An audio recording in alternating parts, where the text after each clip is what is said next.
Welcome back, it's been some time. Before I dive into the main topic, here's a quick personal update. I've moved and that was quite time consuming and demanding, but the reason is fantastic. I've been offered a job that comes with its own observatory. It's a bit dated now and has only been used visually, but the plan is to use it for astrophotography as well in the near future. So I'm currently setting up the first photographic system there.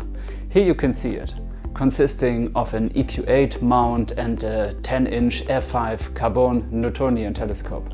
Not everything is 100% ready yet, but I managed to capture an hour-long test exposure, and I'm sure there will be amazing shots coming from the observatory soon. So stay tuned. Now back to the main topic. Tenerife is a popular vacation spot for many reasons. Besides its spring-like, year-round pleasant climate, the island experiences relatively few rainy days in certain areas. This, along with a high elevation of the national park kilometers above sea level, makes the island intriguing for astrophotographers. Ideally, you'd bring your travel photography equipment and drive to the national park in a rental car. However, in reality, especially when you're not traveling alone, this might not always be that easy. In such cases, guided tours like Teide by night still offer a chance to briefly experience one of Europe's most beautiful night skies. So today let's talk about one of these tours and whether they hold something for astrophotographers too. I decided to take this tour for various reasons. The trip was meant to offer relaxation and vacation, not primarily for astrophotography. Hence, I only took a camera and a small travel tripod with me. I would have to book extra baggage for everything else, which I wanted to avoid this time. The half-day trip was offered at the hotel for around 70 euros. Pickup was directly at the hotel around 4 p.m. Way too early for stargazing, of course. Especially when you hear that the return would be around 10 or 11 p.m. Doubts arise whether there'd be enough time to enjoy the view. Also, a glance at the bus showed a diverse crowd, including many children who surely wouldn't want to return at 2 or 3 a.m. Therefore, if you book this tour, don't expect an extensive stargazing experience. Otherwise, you might as well venture into the national park on your own. On the way there were several stops, including photo stops with well-chosen motifs. A lot of fun for hobby photographers. The weather was wonderful that day, allowing to take some beautiful shots. Of course, it's sometimes hard when you see a great photo opportunity from the bus that you would like to capture, but that's something, of course, you have to live with. Nevertheless, the highlights were all covered. A view of Teide in the national park is always impressive, so it's great to arrive there by daylight and appreciate the volcanic landscape in all its beauty. Since the tour takes place in the evening, you need to be prepared to skip dinner at the hotel if that's how you've booked it.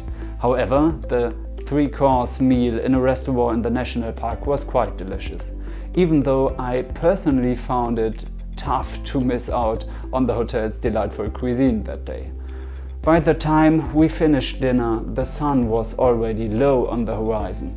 One of the tour's highlights was watching the sunset high above the blanket of clouds with a view of other Canary Islands like La Palma. Kava was served, impatient children were running around, couples in love or on each other's nerves were observing the sight, definitely compensating for some of the travel time. However, we arrived about 40 minutes before sunset, so you have to be patient, but it was definitely worth the wait. After sunset, we headed back to the base of Teide, where 3 Celestron 8-inch evolution telescopes were waiting for visitors.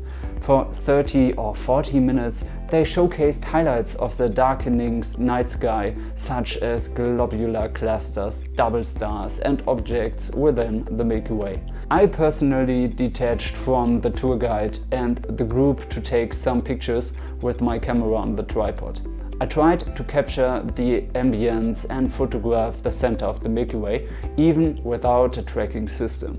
It was fun under the given light conditions. A bit disappointing was the fact that there was a bright spotlight turned on just behind the buses at the cable car station on the mountain, which significantly brightened up an otherwise beautifully dark sky. Generally, it was advertised that such lighting wouldn't disrupt stargazing in the national park.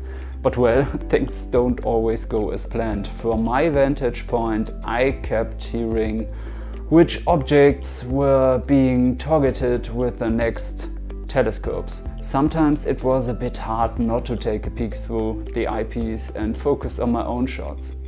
Looking at the results afterward, I don't regret it.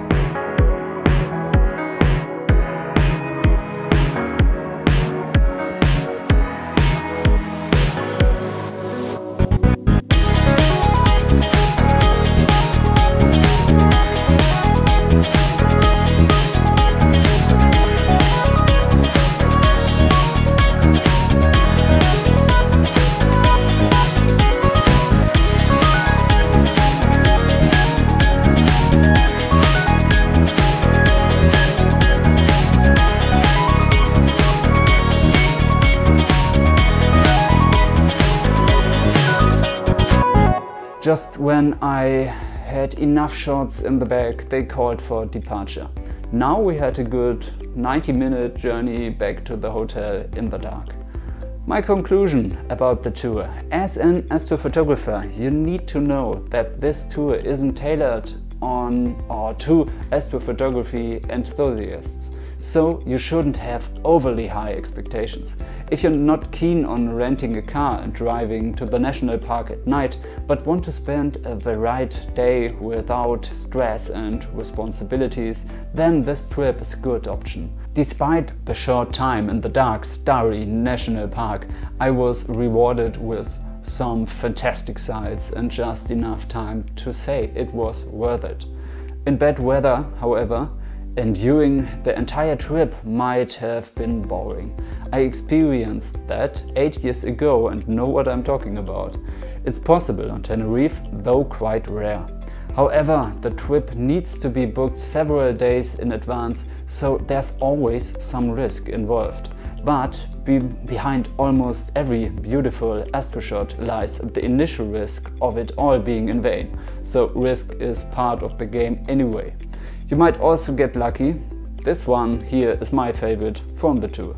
Definitely a beautiful memory and a picture I'd like to print and admire on my wall that's still empty, as you can see. I hope you enjoyed my travel report. Don't forget to hit the like button if you want to support me. And please subscribe to the channel so you can stay tuned for some nice shots with my new observatory coming soon. Clear skies.